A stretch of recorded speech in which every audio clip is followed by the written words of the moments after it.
Catur, Kabupaten Sleman, daerah Istimewa Yogyakarta. Sebelumnya, perkenalkan, saya Depok Teviani dengan NIM 110040029 dan teman saya Jenny Mazarello dengan NIM 110240009. Saya Yoga Pratama dengan NIM 110240044. dengan saya Estefania Khairi dengan NIM 100040039. Dengan saya Tabaro Leste dengan NIM 110040019. Baik, saya di sini ingin membacakan uji coba pengolahan analisis ruas jalan. Tapi sebelum saya membacakan laporan, kita sebelumnya juga harus mengerti apa itu analisis ruas jalan. Setidaknya kita tahu sedikit tentang pengertian ruas jalan, yang dimana untuk pengertian analisis ruas jalan itu kemampuan ruas jalan untuk menampung arus atau volume lalu lintas yang ideal dalam satuan waktu tertentu. Dan untuk kapasitas jalan itu pada saat arus kecepatan lalu lintas kendaraan bebas, tidak ada gangguan dari kendaraan lain. Nah, mungkin untuk pengertian kapasitas jalan sekaligus laporan dari arus ruas jalan itu akan disampaikan oleh teman saya. Baik, pada slide ini kami akan membahas beberapa faktor utama yang mempengaruhi kapasitas jalan kota. Kapasitas jalan kota sangat dipengaruhi oleh beberapa aspek seperti yang pertama lebar jalur atau jumlah jalur, yang kedua keberadaan pembatas jalan atau median, yang ketiga hambatan di bahu atau tepi jalan, yang keempat gradien jalan, yang kelima lokasi jalan apakah di perkotaan atau di daerah luar kota, dan yang terakhir ukuran serta tingkat kepadatan kota itu sendiri. Semua faktor ini saling berkaitan dan perlu diperhatikan dalam perencanaan dan pengelolaan lalu lintas. Slide yang berikutnya ini menjelaskan data yang kami gunakan untuk analisis ruas jalan. Data ini diambil pada hari Senin tanggal 9 Desember 2024 yang terletak di lokasi jalan Selokan Mataram, Condong Catur, Kabupaten Sleman, daerah Istimewa Yogyakarta. Analisis ini mencakup pengamatan langsung di lapangan, mencatat berbagai hambatan seperti kendaraan bermotor, sepeda motor, serta dinamika lalu lintas pada jam-jam sibuk. Tahap pengolahan data. Di sini data lapangan yang diperoleh kita pindahkan ke Excel.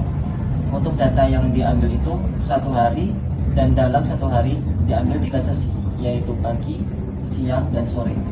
Sedang pengambilan data itu sendiri diambil pas jam kerja, di mana jam kerja diambil sampai jam kerja. Nah, di sini kita peroleh yaitu datanya di Senin pagi tanggal 9 Desember 2024 dalam waktu 6 sampai 6.15, yaitu HP kita peroleh 2, LV kita peroleh 70, MC 350, UM. Yang kedua, waktu pukul 6.15 sampai 6.30 kita peroleh HV 1, LV 90, MC 423, UM 1. Yang ketiga, waktu 6.30 sampai 6.45 kita peroleh HV 3, LV 80, MC 592, UM 0. Nomor 4, waktu 6.45 sampai 7 kita peroleh HV 1, LV 92, MC 702, UM 1. Nomor 5, waktu pukul 7 sampai 7.15 kita peroleh HV 0, LV 100, MC 660, MC 3. Pukul 7.15 sampai 7.30 kita peroleh data HV 2, LV 89, MC 726, UM 2.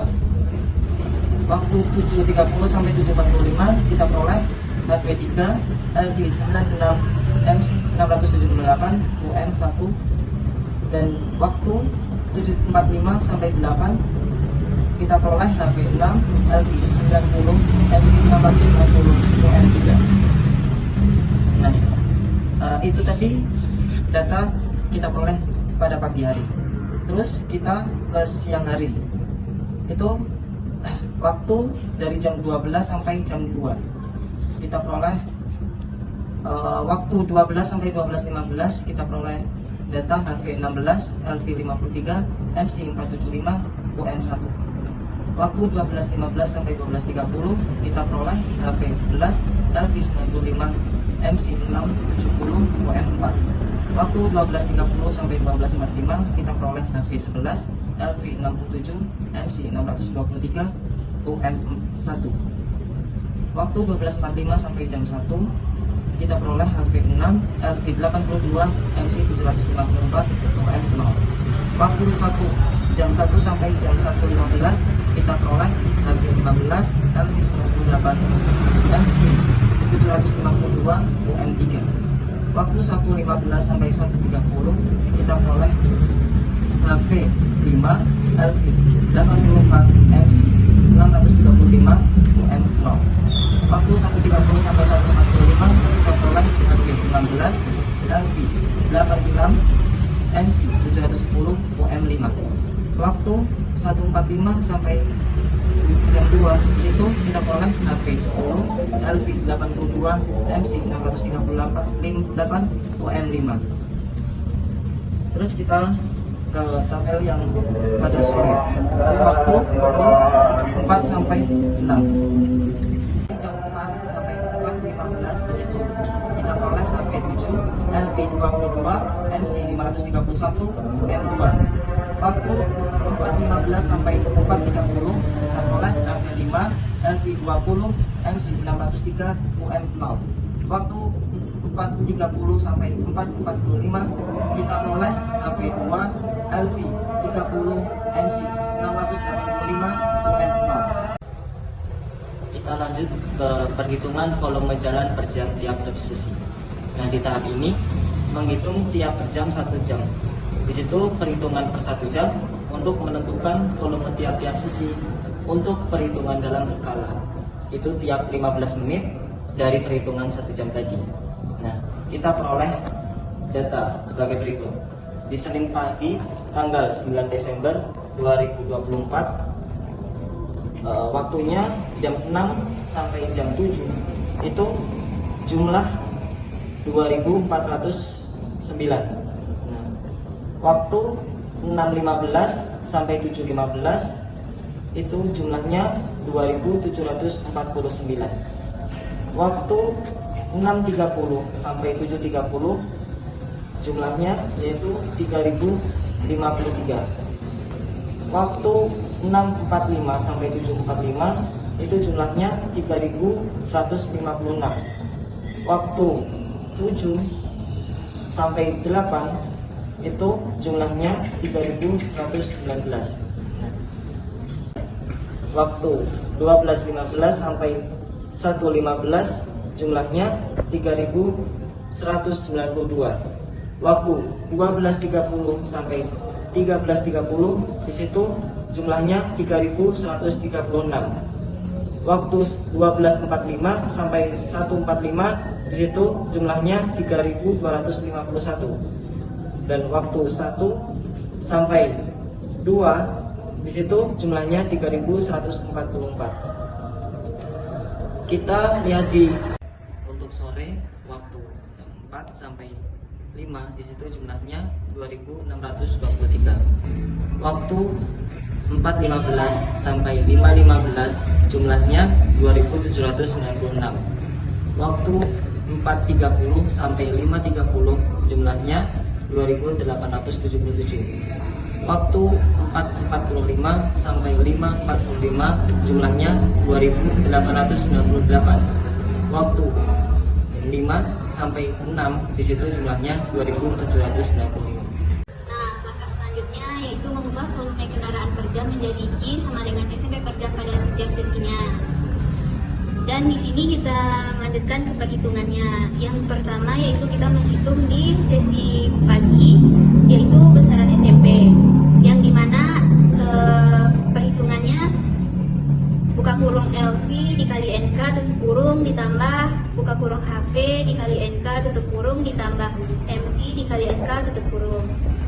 Nah, di sini kita melanjutkan masukkan nilai LV-nya, yang dimana 377 dikali NK-nya 1,0 ditambah nilai HV-nya yaitu 6 dikali NK-nya 1,2 ditambah MC-nya 2766 dikali 0,5. Nah, di sini kita mendapatkan jumlah besaran SMP di sesi paginya yaitu 1767,2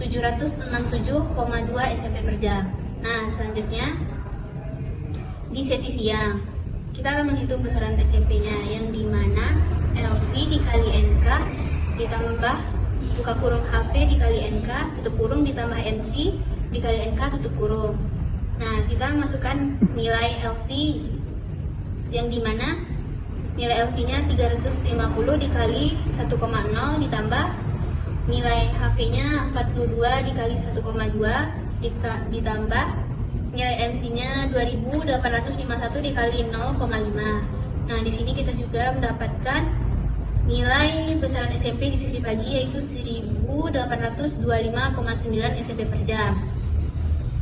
Nah, selanjutnya di sesi sore, yang dimana di sesi sore ini LV dikali NK ditambah HV dikali NK ditambah MC dikali NK.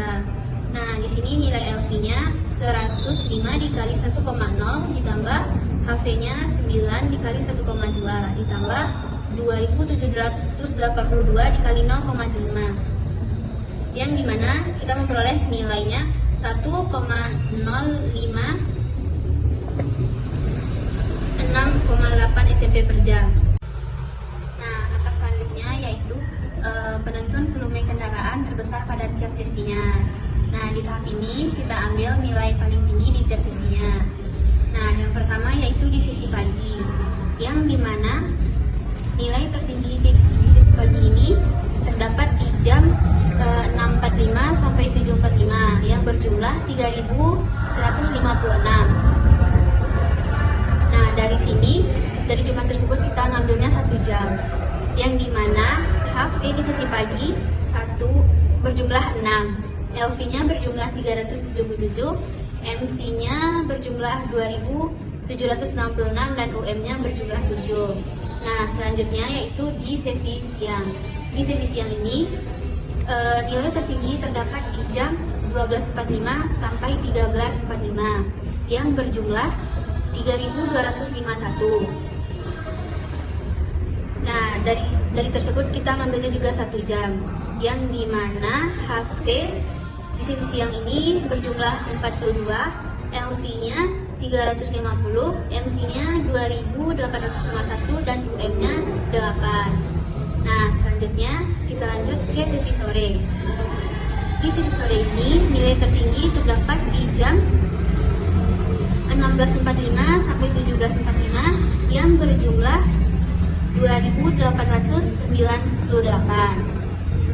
Dari jumlah tersebut kita ambil 1 jam, yang dimana HV-nya berjumlah 9, LV-nya 105, MC 2.782 dan UM-nya 2. Lanjut, kita akan menghitung kapasitas jalan atau derajat kejenuhan. Nah, di antara sesi 1 dan sesi 3, sesi yang paling besar adalah sesi 2. Maka kita akan mencari derajat kejenuhan di sesi 2, yaitu di siang hari.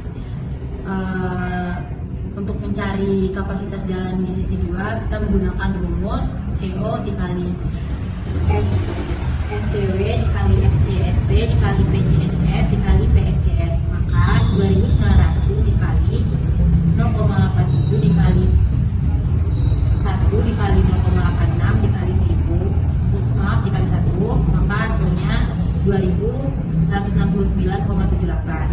Dan kita akan mencari derajat kejenuhannya. Untuk derajat kejenuhannya itu kita ambil juga di sisi 2, itu dengan rumus menggunakan Q dikali C.